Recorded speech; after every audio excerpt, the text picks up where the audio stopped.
Hello everyone, today we would like to show you sieges. So here we start with Ballista. So to start, just right click and then you can use two types of projectiles. One is with torch and one is with iron grenade. As my Ballista is already, I tried to shoot, so now it got jammed, so I unjam it. Yeah, now I can reload it, as you can see, and just left click with and it's gonna shoot. Okay, so here is the thing. Saffron, can you reload my my Ballista with fire for the torch one? Yep. So you can basically use it as well even if you are not an owner of the Ballista. And now I'm gonna shoot. So this one will create the fire after explosion, although you can turn it off if you don't like it. Alright, so this is basically the general concept of Ballista. So it has very small radius of destruction. It's just destroy one block, I think. Yeah, one block radius, but you know, if it hits straight away one block, it will destroy just one block. So the next one is the Catapult. Catapult moves slow, very slow, but if somebody else comes closer to you, up to I think 4 people, it starts moving quicker, right? So to reload Catapult, you're gonna need stone. That's the basic projectile, and it has medium destruction. It's not really quick, it's very slow. Then the torch will give a fire projectile, right? You can burn down some fire and stuff. This is optional, right? You don't have to do the fire. In the config there is also a projectile which only use the fire particles instead of real fire in Minecraft. Alright, so this is it, and the cost of the shots in every siege is literally up to you guys. So yeah, everything is in config. So let's go to the next one. Is the biggest one is the Trebuchet. A Trebuchet is really powerful siege, but it really cannot move anywhere. It's static, right? So it has 3 types of projectiles. One is stone, second one is the fire, and third one is basically the carcass. Yeah, so the plague. Alright, so now it's reloading, and let's aim over there. Yeah. Okay, it's a little bit too far. Okay, let's go for the next shot. Fire one.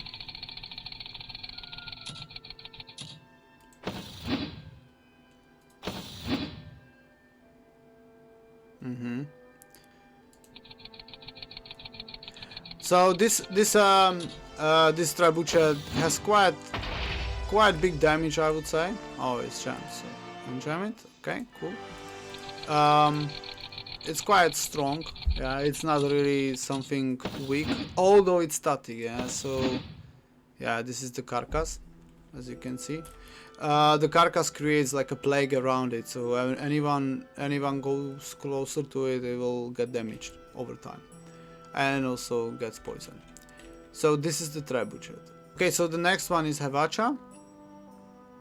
Hibacha can be reloaded with arrows and 8 gunpowder.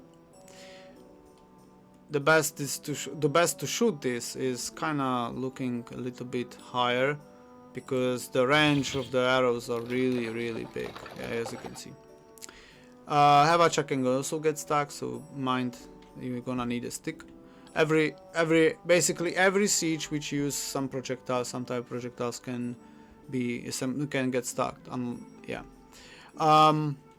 It's very nice siege weapon because you can really shoot lots of arrows on top of your enemies, and there is a high chance and possibility that you're gonna actually hit the enemy.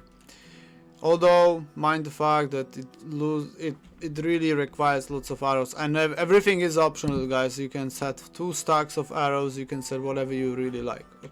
So the next one would be the cannon. The cannon, as you see, requires reloading by iron ingot, holding iron ingot actually. It's very strong, very powerful, and it can move as well. But the speed is also limited by amount of players next to you.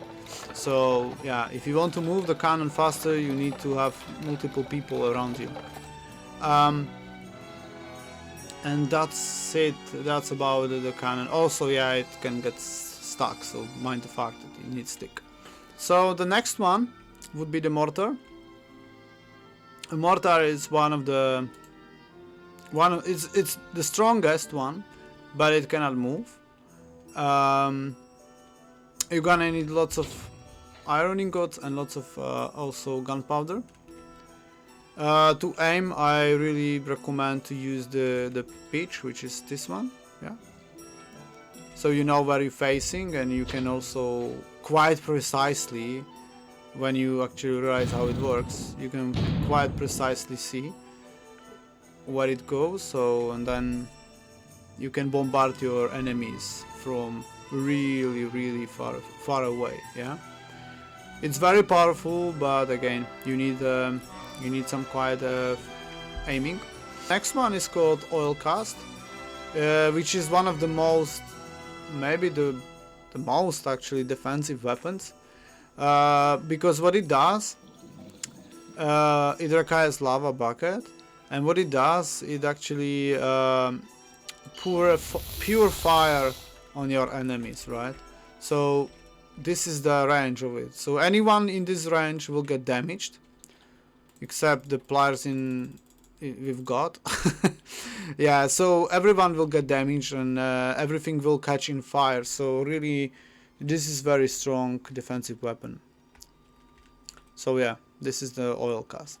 It doesn't require any stick to unjam it, and that would be all for oil cast. So let's move to the next one. The battering ram.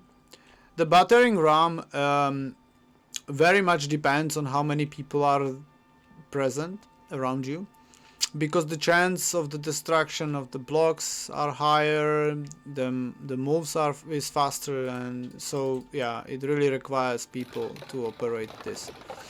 So how it works, you just get to the wall or anything you want to destroy, and then start destroying it. As you can see, things are breaking around the head, but the thing is, it's really a chance. So if there would be 5 people, I would probably be already inside. Maybe not, depends, it's also chance. But yeah, the chance is definitely higher than this, right? So let's move more forward and destroy the rest. It's a little bit tricky because I don't know where exactly I am with the head of the ram. Oh yeah, and now we can press the advance. Yeah, you can go in. So this would be the battering ram. The battering ram is very tough. It can sustain lots of damage, and in general, it's really needed for destroying the gate, or I wouldn't use it probably for thick walls, because it's gonna take a while to go through. But it's perfect for small tasks, you know, when you need to break through the enemy defenses. Everything is again optional, or you can even put conditions, so they cannot just use it in every region and grief your server, because this mechanic is actually, it cannot be healed. Yeah, so mind that fact that this mechanic cannot be healed. So if you use the battering rams, that's why it also drops the blocks. You want to limit it in certain areas, or I don't know your type of servers, but in my type of server I would probably forbid using battering ram in certain regions. Alright, so let's move to the next one. It's the siege tower. Siege tower is pretty simple. It's just allowing players in certain area to move upwards.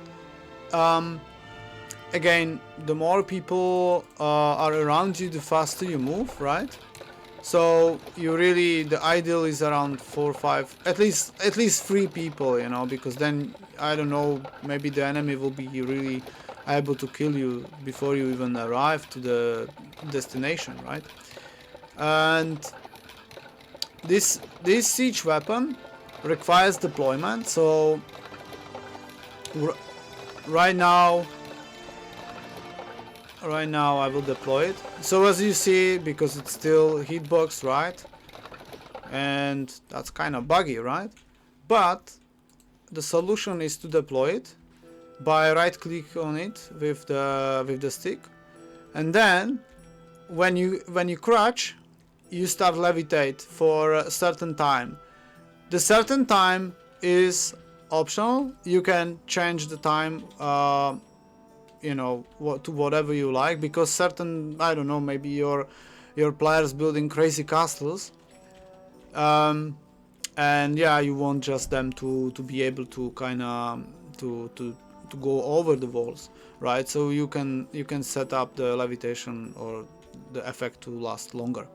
So this is the siege tower. It's pretty simple, but the effect is very good because you can literally attack places where you as a player would need to build crazy walls upwards, you know, this 1 by 1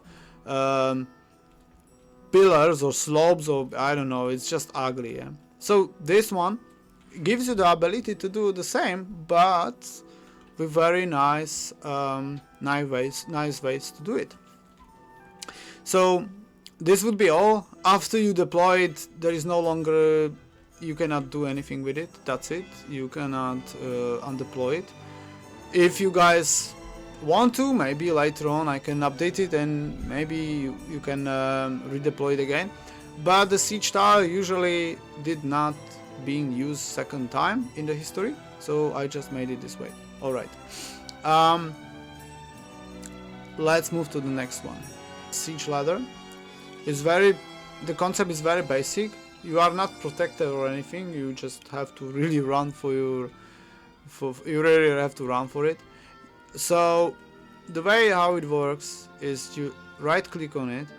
You get a little bit slower when you have the ladder on you, and then after you release it again by a right click, you have to right click on the ladder and it will deploy itself. Now it's deployed. Now when you come closer to it, again you crouch, and for a certain time you get this buff, and then you can go higher, you know. That's all. That's basically the concept of the ladder, you know. It's much shorter than the siege tower, and you are not protected by any hitbox or anything. So it's it can be risky, right? But it's very quick. It's very quick deployment, and also you can take it with you to next location. The next one is the siege shield. So when you are behind the siege shield, every projectile basically get blocked, right? But let's say you want to make it stuck on one place, so you right click on it, and then you can't really move it. It becomes static. If you want to move it again, you right click on it again, then after a few seconds it will let you to move again, as you see. So it's very basic level of protection, but it can really save your sieges or any type of projectile attacks, you know.